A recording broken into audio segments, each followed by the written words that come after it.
this video we'll discover about how to overcome inaction. It's not good enough to understand why people procrastinate. It's also crucial that you know the techniques that can help you overcome inaction to reach your destination. Below are some proven methods for handling procrastination. Emotional connection. Whenever you find yourself delaying a task, ask yourself why you need to do it now. There are always reasons you feel are reasonable enough for you to push a task to another time. For example, you might feel that you still have time due to the deadline. This happens when you can complete a task long ahead of the deadline. So you might be tempted to play now and work later. However, this approach isn't the best because you never can tell what might pop up later. Life is too unpredictable to leave things you need to do now until later. What if you have an urgent family issue to attend to during the time you plan to get the work done? Therefore, even if you feel that you have more than enough time, do the work now so that you can play later. Find a reason you should do it now and use that emotional connection to pull through.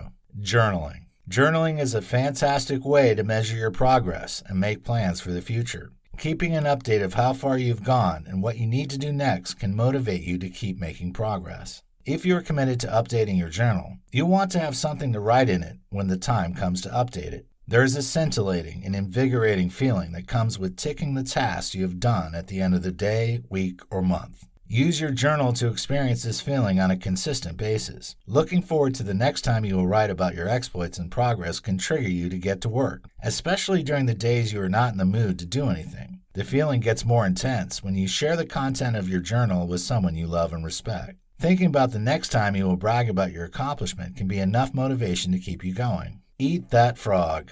A frog is seen by many people as an ugly animal, and many people cannot imagine eating it. Difficult and tedious tasks have this appearance in our imagination. Anytime you think about doing them, you are put off and would rather do something else. One of the ways you can make life easier for yourself is by doing the most challenging task first among a list of activities. Once you are able to get it out of the way, it becomes easier to attack the rest and complete what you need to do. Nonetheless, you need to be wary of complacency after eating the frog. You can be so proud of yourself that you might decide to relax. Don't let that feeling overwhelm you. If the task is energy draining, you might rest a little bit before you start the rest. However, if you still have enough in the tank to complete the remaining tasks, don't hesitate. Start with the intention to complete everything. Change the triggers label. In Chapter 4, the 7 reasons we highlighted that led to procrastination can be relabeled to help you see a task differently. Change the label of each one as follows to change your perception of a task. The 7 triggers we mentioned included ambiguity, difficulty, lack of instant gratification, frustration, boring, disorganized, and irrelevant. Change the label of each one as follows to change your perception of a task.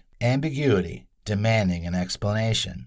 Difficult, tasking, lacking instant gratification. Delayed, significant reward. Frustrating, requires more training. Boring, misunderstood. Disorganized, progressing. Irrelevant, needing personal meaning. This simple change of perception can go a long way in affecting the way you approach a task you have been avoiding. You need to conquer something in your mind before you can deal with it physically.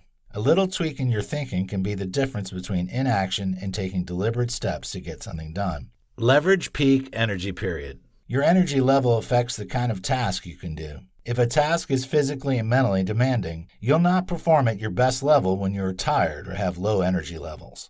Besides, you need to understand your body to be able to detect the period of the day you are most active. For some people, it's during the day, while some people are more alert at night. Once you discover your peak energy period, line up your most demanding task for that part of the day as much as possible. That part of the day is the best time to eat your frogs. Reserve the less demanding activities for the periods when you are not as energetic but can still work. You're not a machine, and you need to realize that.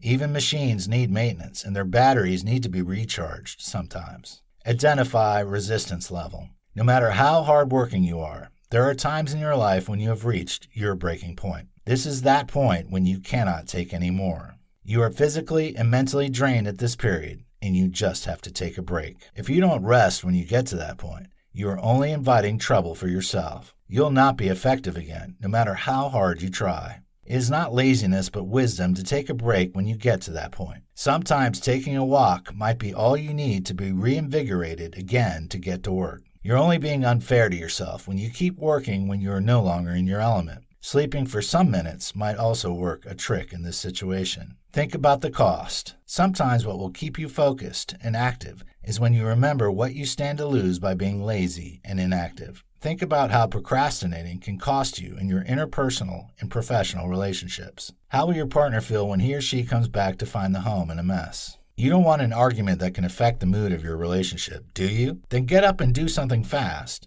If your boss finds out that you haven't completed the task, he or she will not be happy with you. So why should you risk being curried, embarrassed, or even sacked? Since you don't want to find yourself in that unpleasant situation, then motivate yourself to get to work immediately. Fight the feeling. The most important attribute you need to possess that can help you overcome procrastination is self-control. You cannot always depend on external factors to inspire and motivate you to do the things you need to do.